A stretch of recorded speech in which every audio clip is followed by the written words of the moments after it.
Today we're going to be taking a look at the basic features of structure blocks, and I'm going to show you how to use them. These are the structure blocks here. It's actually just one block, but it can display 4 different modes. The structure block cannot be crafted and it cannot be found anywhere in the world. It can also not be found in the creative menu. The only way that you can get a structure block is the game commands.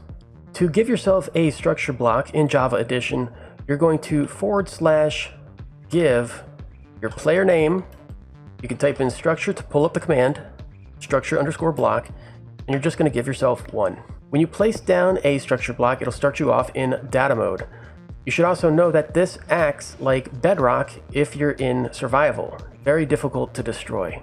Going into the block, you'll see we're in the data menu. We're not really going to go over this because we don't use it. So let's go over to the save mode, and you're going to see there's a place where you can name your structure. You can change the area in which that structure bounding box is going to sit. You can change the size of the capture area. You can show invisible blocks. You can have it detect a corner block, and you can include or not include entities. We'll go over this stuff momentarily. You'll also notice there's 2 save buttons now. This is always going to be the mode button on the left-hand side, and this is going to be the executable for the mode that you are in. So if we go over to the load mode, you can see that the executable has now also changed for the mode you are in. You have a naming field here, so you can recall the saved structures that you saved to load them in. You also have the ability to move the load area. And you have some structure integrity and seed options here too, which we don't really use. You also have an option for the bounding box to be displayed or not. And you can include or not include entities when you're loading. You have buttons that go from 0 to 90 to 180 to 270. It's rotating your build 90 degrees clockwise every button. So 90, 80, 270, or 0. Then you have this button in the middle, which is neutral, but if you hit it, it'll flip your build on the Z-axis or flip it against the X-axis, or again back to neutral. Lastly, you have the corner mode, which basically just has a naming convention which always needs to be the same as the save block, and I'll show you how this works momentarily. For this video, we're going to use this structure here. This is the axis indicator structure, as I'm calling it. X-axis is red, Z-axis is blue, and Y-axis is green. We also included a minecart for the entity portion of the features in the structure blocks. Now in the middle of the screen, we have a crosshair. We go over to the information screen in Minecraft. You can see that the crosshair has changed to the axis indicator, just like what we've built. We also see that if I rotate around, that axis indicator is always pointing the same orientation. It's always going to be pointing towards the complete positive of the world. Just something to keep in mind as you're saving and loading structure files. It just makes it easier to know which direction you're facing. So if I want to save this 3x3 structure with the minecart and the axis indicator, we're going to place down a block right here, and we're going to go into the save mode, and we're going to change this to be named structure _ 001. Okay, if we back out, nothing really happens, but we are in the save mode. So we go back in, we're going to change this to be a 3x3 structure size. We back out, and you can see it provided us with a wireframe cube, but it's not quite overlapping where we want it to be. So we're going to have to go back in and change the relative position. So we're going to move this 2 across the x-axis, positive, and it's bumped it up that way, so it's almost there. So let's go back into the save, change the z-axis now by 2. We don't have to change 1 or the y because it's already sitting at a height that is good. So let's exit out, and we can see now it's actually covering the area that we want to capture. But we need to make sure that it's going to save that minecart. So let's go back in, change include entities to on, and now we can save it.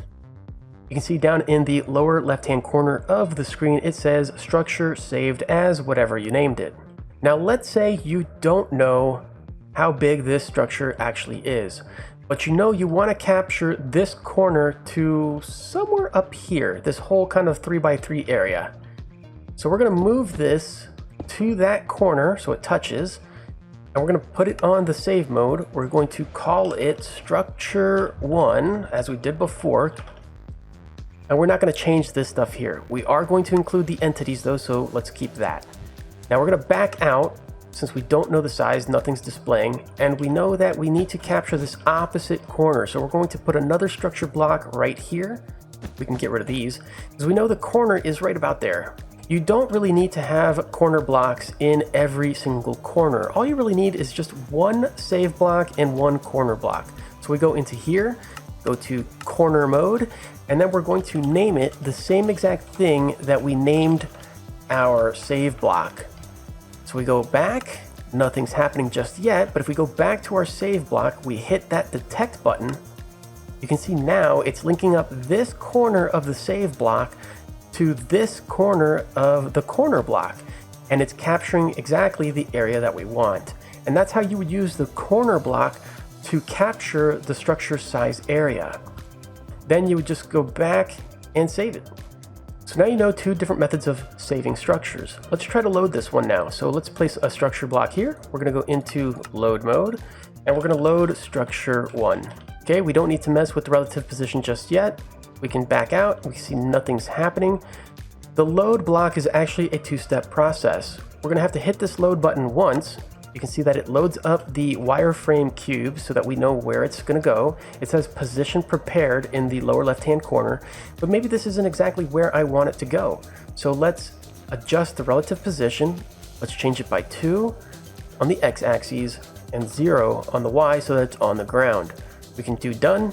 And now you can see that it is sitting properly on the ground, so it won't be floating. If I load this in, we're going to include the entities so that minecart displays, and then load it a second time, and we have our structure. Keep in mind that there is no undo for this process. If you end up placing something where you don't like it, you're going to have to remove everything manually.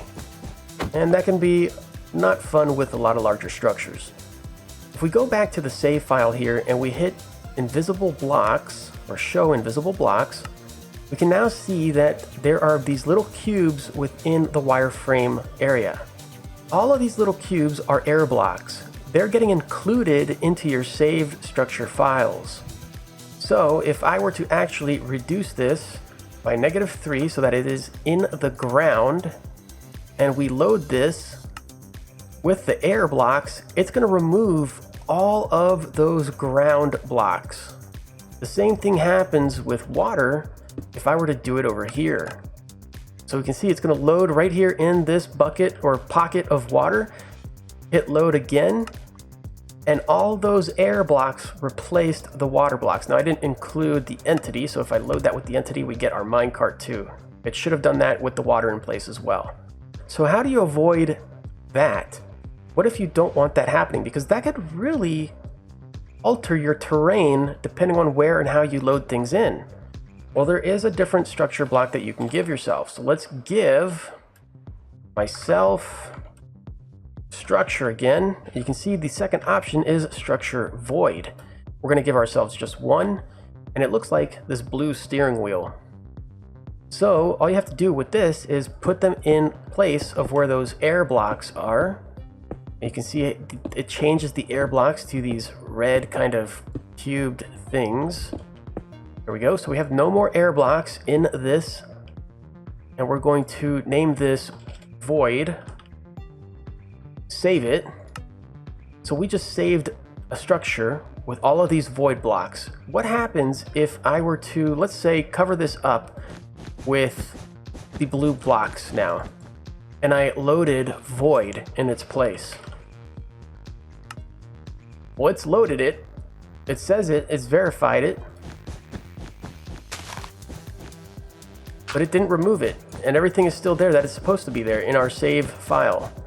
Let's check this out with the water. Go over to load. We're going to say structure underscore void. We're going to go 1 out, 3 down, 1 out. Entities on, load. So confirm it's going to be in this water pocket. Load it a second time, and you can see that the void blocks did not remove the water, just like it didn't remove the blocks over there. So if you are loading in stuff in the water or within a mountain or the side of something, that might be an option for you. To get rid of the void blocks, all you have to do is just place blocks down And you can see once you remove those blocks that have been covering the void block, they do get returned back to an air block. So if I remove these now, there should be no more void blocks, and we have nothing but air blocks. All right, so lastly, let's take a look at the rotation of the load block.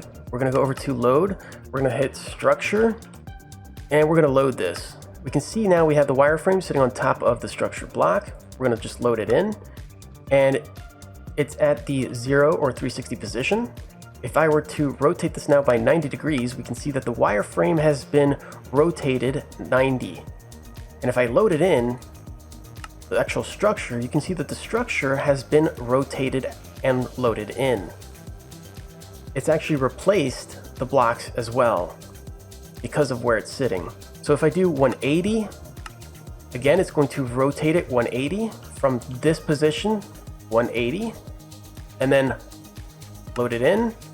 It's rotated the build as well, and the same thing for 270. We're gonna flip this, or actually let's just do neutral first. Load. All right. And now it should load it against the Z axis, so it's gonna go -Z for the first one. You can see now that it's doing that. If we load it in, it's flipped it across the Z axis. But if I flip it against the X axis, oh, whoops. It's going to flip it across the X from its complete positive orientation. I don't think there is an option for complete negative, unfortunately. So if I load it in, there you go. All of the structure files that you're creating are being stored on your computer. They're being stored within your worlds. So you can find them within the .minecraft saves, whatever world you created them in, a generated folder, a Minecraft folder, structures folder. That's the tree. That's the navigational path for your structure files. You can actually copy and paste these into other worlds. Just keep in mind that you always need to have that generated Minecraft structure path within the world that you want to have them in. So those are the basics to using structure blocks. I hope you understood and liked this video. I hope you find it helpful. Let me know down in the comments field below what you thought. This is such a great block, especially for the big time builders in Minecraft. It can be extremely useful, and it's just a great way to actually save builds that you absolutely love. So thanks for watching. I appreciate your support. And remember, stay excellent to everyone. Until next time, I'll see you all later, and thanks for watching. See ya.